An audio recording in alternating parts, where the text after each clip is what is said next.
The warm hues of the late afternoon sun bathed the streets of Crestwood Hollow, a serene suburb nestled in Oregon. Felicity Monroe, an elegant and composed woman in her early 40s, drove her deep blue luxury sedan along the quiet road. The hum of the engine matched her tranquil mood as she reflected on the progress she had made in life. It was a rare moment of peace. That peace was shattered when the sudden flash of red and blue lights illuminated her rearview mirror. The piercing wail of a siren followed, snapping Felicity out of her thoughts. Her pulse quickened, not from fear, but irritation. She was certain she had done nothing to warrant being pulled over. A glance at her speedometer confirmed her suspicion. She was well within the speed limit. Nonetheless, she signaled, pulled to the curb, and exhaled a steadying breath. The police car came to a stop behind her. Officer Frank Delaney, a tall man with a rigid posture, stepped out, his boots crunching on the gravel. His sharp gaze fixed on Felicity's vehicle as he approached with deliberate strides. Felicity lowered her window, her expression calm but alert. Before she could ask any questions, the officer leaned in, his voice brusque. "License and registration," he ordered, his tone lacking any hint of politeness.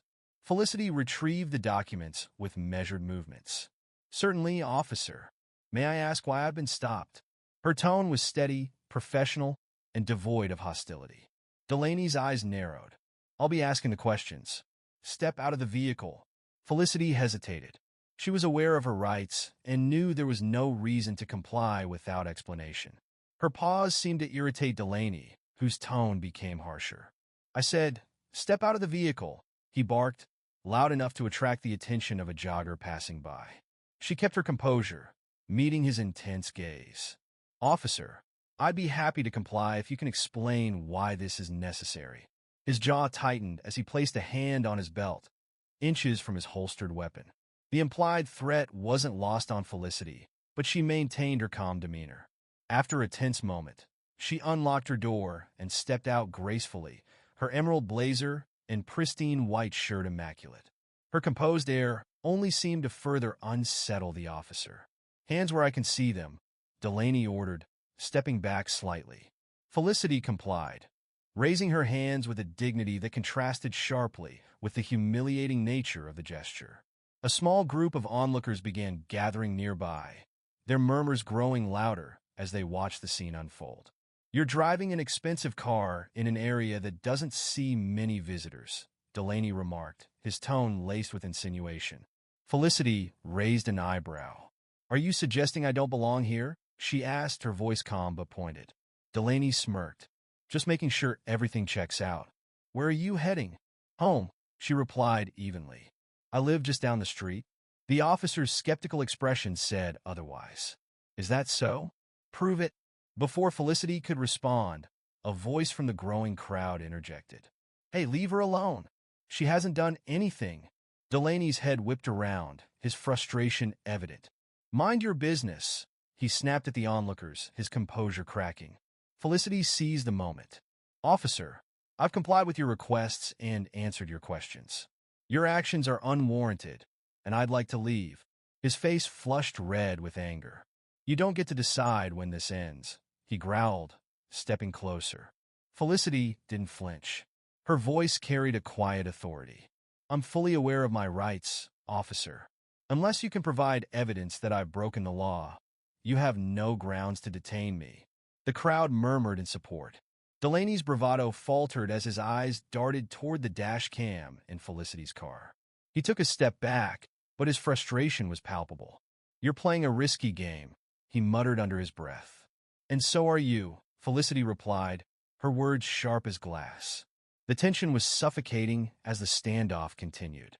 Delaney's confidence wavered under the weight of the crowd's scrutiny and Felicity's unyielding resolve. For the first time, he seemed to realize he might be out of his depth. The air hung heavy with the promise of resolution, but no one could predict how it would end.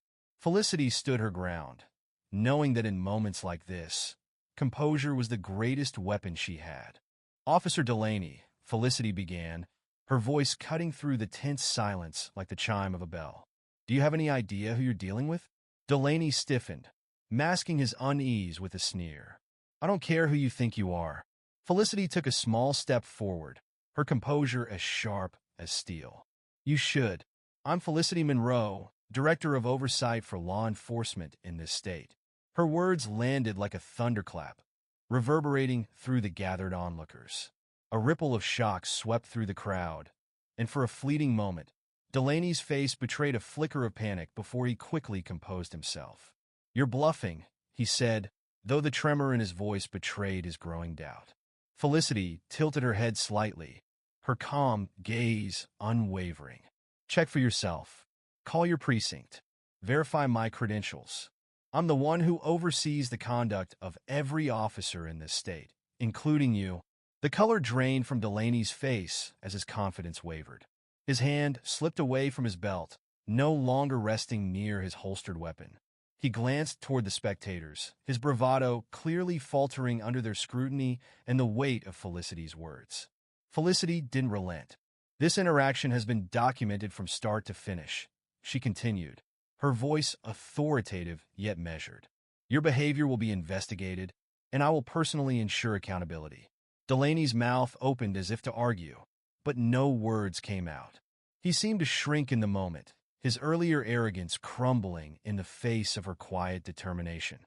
"That's right, step down," shouted a bystander, their phone raised to capture every second.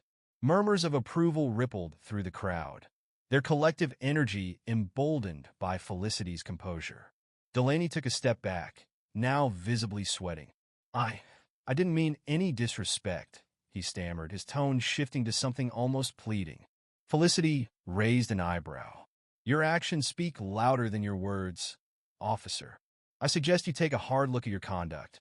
Delaney's shoulders sagged under the weight of her calm rebuke.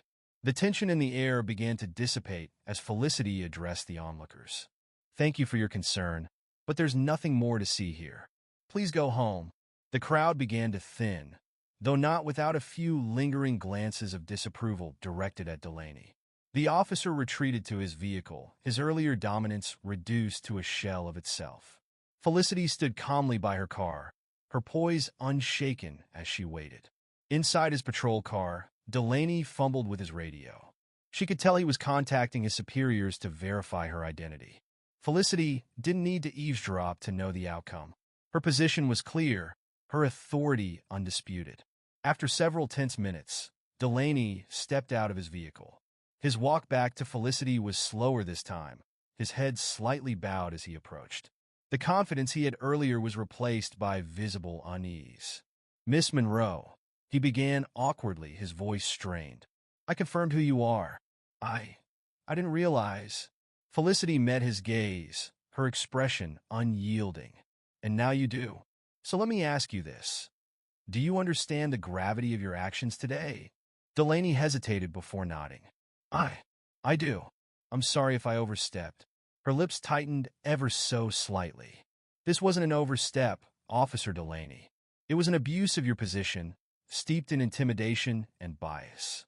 Do you even comprehend how dangerous your behavior could have been to someone without the means to defend themselves?" He looked down, shame creeping across his features. I see that now," he murmured. "Good," Felicity said firmly. "Acknowledging your mistakes is a start, but it's far from enough. You represent the law. Your actions reflect on the entire system, and today, you failed that responsibility. Think about how many people wouldn't have had the chance to walk away like I did." Delaney nodded, his voice barely audible. "You're right. I'll reflect on this." Felicity observed him for a moment before stepping back to her car. "Reflection is important, but action matters more. I'll be watching to ensure you follow through. And if you don't, I'll make sure accountability finds you." She slid into her car, her posture poised as always, and started the engine. Delaney stood frozen, his thoughts racing as Felicity drove away, her shadow leaving behind a man who had no choice but to confront the flaws within himself and the system he served.